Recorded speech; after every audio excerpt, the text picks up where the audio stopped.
lii dëgg mooy li communiqué bi wax il cherche un temps de communication.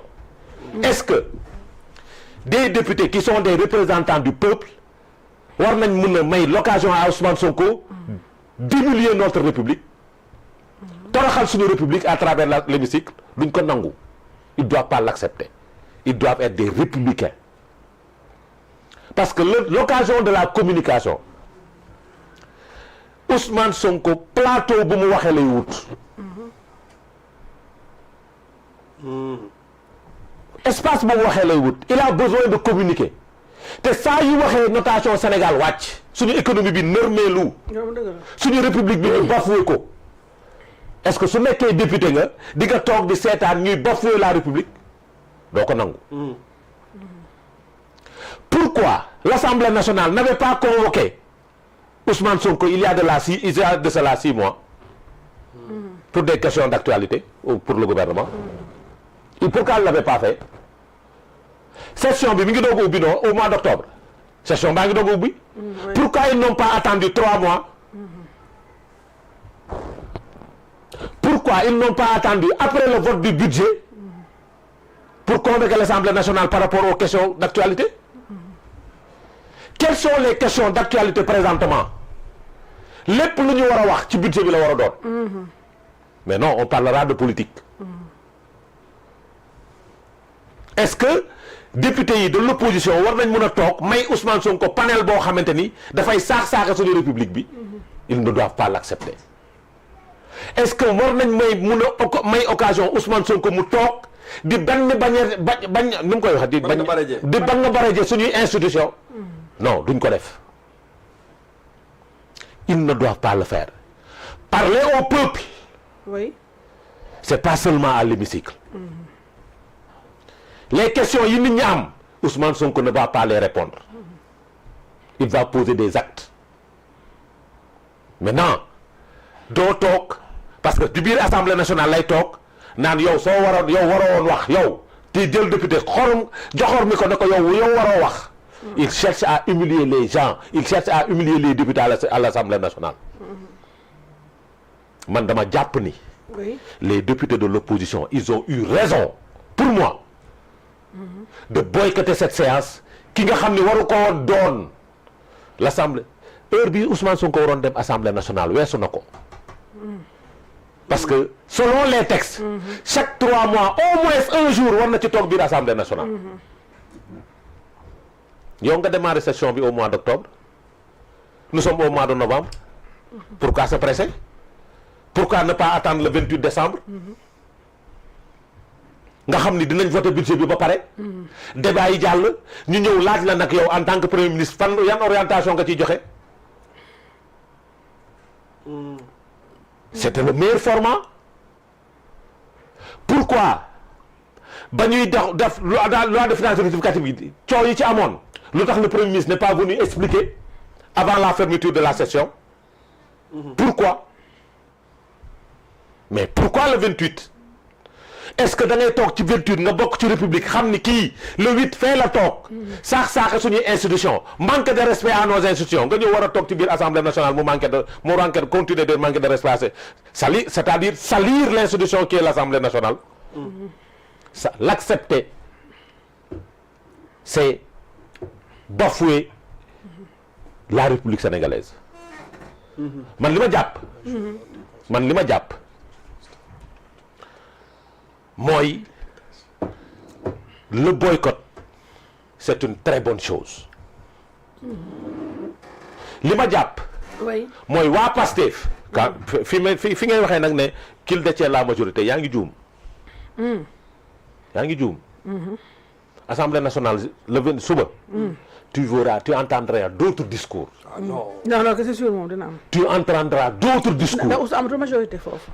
Émanant d'autres discours, une opposition à l'hémicycle. Ah oui. Issue du Pastef. Le vendredi.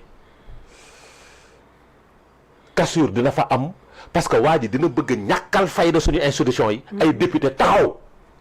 Est-ce que xam nga ne booboo neex. boobu moo gën que l'opposition présent ba pare ay surtout waa ji dañ ko fay borom kon nag danaa boycotté rek. il boycottait les choses importantes. dañ ko fay borom. c'est pas de la politique là, c'est pas une politique de la chaise vide, c'est pas ça. Il faut marquer le coup en politique. Il faut marquer le coup. Et l'opposition sénégalaise a marqué ce coup. Parce que nag doo toog ñu lay humilier, doo toog ñu lay ñàkkal fayda, doo toog saa ñu wax sur les questions importantes de l'heure ay xale yu tuuti toog di la bañ a bajarat. ban barajee. Il faut pas l'accepter. Le combat, la communication de l'opposition pour défendre les intérêts de la nation sénégalaise, c'est le 29.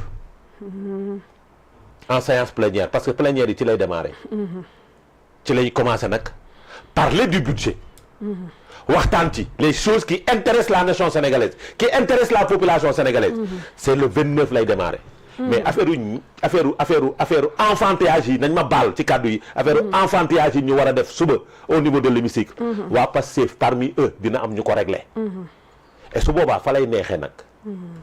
parce que j'ai vraiment envie de voir li nga wax ni. s'ils cherchent des députés. s'ils cherchent fii laa la koy waxee s'ils cherchent à humilier l'institution. di nga gis ay députés yu taxaw.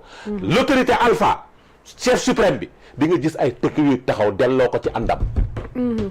di nga ko gis. te damay ragal qu'ils en viennent au bras. entre eux. demain ci taxawaay bi. ça dépend nag du taxawaayam. su jógee pour ñàkkal fayda humilier Bassirou Diomaye Diakhar Faye. en tant que président de la République. tu verras des députés qui lui diront non. tu verras des députés. parce que nag il ne détient plus la majorité à l'Assemblée nationale. il ne détient plus la majorité.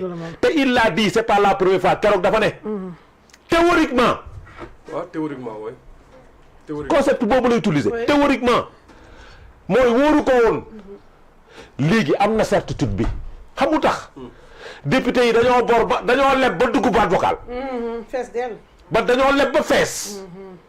te nag dafa am épée de Damoclès bu président téye te du moom de constitution bu Sénégal moo ko may au bout de 2 ans le président peut dissoudre l'Assemblée nationale suñ dissoudre Assemblée nationale fu député yi jëm.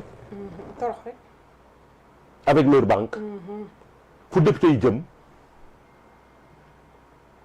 moo tax tu verras su jógee pour taxaw intention bi mu am l'objectif de communication bu mu am parce que il a un objectif de communication nag. cet objectif de communication su ko amee. tu verras des députés faire face à Ousmane Sonko. parce que moom moo ñu wax am na avant le 8 am na après le 8. te mi ngi ci ba léegi. mi ngi ci ba tey. les questions yi ko opposition bi naroon toog posé du ci tontu il a dafa am communication bu mu bëgg a def te da koy def te nit mënu ko tere mu def communication boobu. mais su ko defee tu verras des gens de Pastef lui faire face. loolu moom lu clair la ci biir Assemblée nationale. lu clair la te foofu ngay gisee nag la division au sein de l'hémicycle. parce que dina am. les pro-Diomaye je ne dirais pas pro-Diomaye sax les pro-république les républicains feront face à ces neutriotes, à ces gens-là qu'on appelle patriotes et qui n'en sont pas un. loolu dina am moo tax ñoom ñaar puisque ñoo nar a xeexi suba yoonu opposition bi laal nañu reyante seen biir bu leen deret laal nañ dem toog seetaan di ree jël seeni bëñ di soccu parce que dina ami maintenant nag après ils doivent parler au peuple.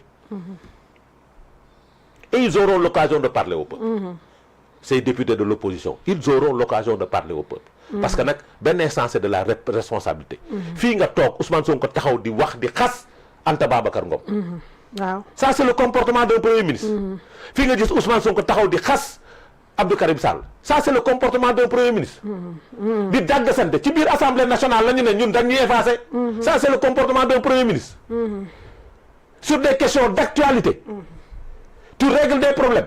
Heureusement que Abdou Nguer hier en conférence avant-hier en conférence de presse a dit daf ñoo bëggoon effacer mais ñun ñoo koy effacer. waaw loolu dëgg la.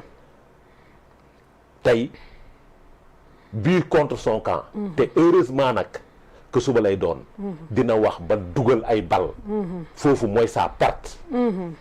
te loolu mooy dëgg te pertam boobu nag bu ci yoonu Ousmane bu boonu opposition bi ne moment bii day taw opposition bi warul fobeere nañ leen bàyyi ak seen taw suñu inondé seen yëfu bopp la seen affaire la loolu mooy dëgg waaw léegi nag man